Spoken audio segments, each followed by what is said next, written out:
la récupération de ça. Est-ce que vous voyez ce que moi aussi je vois? Mes chers frères et sœurs. Molani, bonjour. Ndi, mi fonnuya. Alice, comment? Mbotenayo. De partout, vous êtes en Afrique, bonjour. Est-ce que vous voyez un peu ce que je vois ces temps-ci? Mes frères, mes sœurs. C'est-à-dire les prêtres catholiques qui font l'aumônerie, ou je ne sais pas comment on appelle ça, qui parlent de nos ancêtres, de nos traditions dans leurs églises. Certains vont, j'ai vu ça surtout sur la ligne télévision togolaise, certains vont jusqu'à dire que il faut faire la paix avec nos ancêtres, patati patata. Je dis que ma paix est venue. Depuis quand? Et ce qui m'a le plus titillé, le pourquoi je fais cette vidéo, il y a 2-3 jours, je regardais la télévision togolaise. J'ai regardé une église qui s'appelle Saint-Antoine de Padoue. Qu'est-ce que j'y ai vu? Vous voyez la petite tablette sur laquelle ils mettent la Bible pour lire là. Ils l'ont représenté en forme du tabouret de grand-père. En forme du tabouret royal, c'est-à-dire, en togolais, on appelle ça togbi zipi mama zipi, c'est-à-dire tabouret de grand-père, tabouret de grand-mère. C'est sur ça, cette église-là a posé sa Bible pour lire. Vous ne voyez pas qu'il y a un lavage de cerveau, c'est-à-dire des indices subliminaux là qu'on est en train de mettre pour vous happer. Quand moi et d'autres ici là, on parle d'animisme, on parle de fétiche, on parle de nos ancêtres, vous nous traitez de vampires et de sorciers. Comme par hasard. Les prêtres vous parlent de tradition, tout le monde dit « Oh, ce prêtre, il est trop bon. Il est bon, il a compris. » Que nenni. C'est un marchand, ce prêtre. Ces prêtres sont des marchands. Demandez-moi pourquoi, je vais vous dire. Tout simplement parce qu'il a pris de l'argent dans les églises. De deux, beaucoup se détournent, beaucoup repartent maintenant vers nos religions, vers nos traditions ancestrales. Avec l'avènement des réseaux sociaux de TikTok, ils ont vu que, oh, ils n'ont plus de marché. Que tout le monde fait sa part sur TikTok. Sur les réseaux sociaux. Donc maintenant, ils veulent récupérer le marché. À savoir, les déserteurs, les bébés égarés qui ont quitté l'église, qui ont dit que, mais là, c'est bon pas. Ils veulent vous récupérer.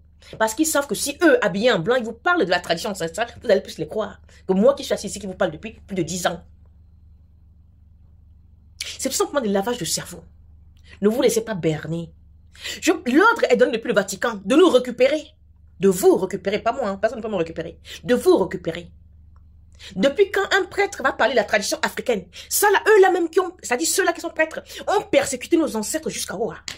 Ces prêtres ont contribué à persécuter nos ancêtres, à jeter nos fétiches, nos savoirs, à jeter nos dons, tout aux orties. Vous amenez l'héritage, les masques, les pouvoirs. Ils ne les jettent pas, ils les gardent à l'église pour conforter leur force.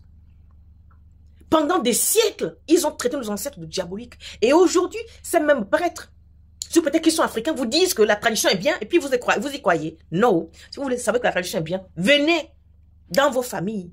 Allez-y chercher la tradition ailleurs, mais certainement pas à l'église. C'est comme si moi, je vais dans mon couvent en disant que je suis en train de faire une cérémonie, je vais lire Psaume 23 à mon fétiche, je vais lire Psaume 23 à mon génie. Par rapport à quoi? Vous ne voyez pas que cette histoire est cousue de fil blanc. Vous ne voyez pas que c'est de l'usurpation d'identité. C'est tout simplement des proxénètes qui ratissent large pour ramener les gens à l'église parce qu'il n'y a plus personne, il n'y a plus d'argent. Donc je viens vous dire, ma part du Congo, ça ce matin, ou ce soir, ça dépend de l'heure à laquelle tu me reçois. Ouvrez les yeux. Tous ces faux pasteurs qui font le parallèle entre la tradition ancestrale africaine et la leur, c'est des mythos. Ils veulent juste vous récupérer. Tous ces prêtres qui font aujourd'hui l'allégresse, alléluia, à nos ancêtres, c'est des menteurs. C'est des menteurs. Ils veulent juste vous récupérer. Alors, ouvrez les yeux. Open your eyes. Voyez clair dans leur jeu. Mes chers frères et sœurs, la tradition africaine, c'est la tradition africaine. Elle n'est pas biblique. Maintenant, si un bibleur veut nous convaincre d'aller chez eux pour pratiquer nos ancêtres, bêta, on meurt. Parce que nous avons des couvents. Si on n'a pas des couvents, nos ancêtres nous ont légué des savoirs et des pouvoirs. On va sauf que travailler avec. Pas besoin d'une église. Donc, moi, comme ça, je prends mes fétiches pour aller chez vous parce que vous n'avez pas la tradition. Vous avez menté, Minalmi. Vous mentez. Donc, ouvrez les yeux. Abonne-toi, like, mais surtout, donne-moi ton avis dans les commentaires. On peut être escroc comme ça. Maintenant, on commence à ouvrir les yeux, ils veulent vous ramener. On peut être mauvais comme ça. Mais finalement, c'est des prêtres et des pasteurs qui sont mauvais. Ils sont très dangereux pour notre communauté. Où avez-vous vu un féticheur venir prêcher à l'église, les fétiches à l'église? Où?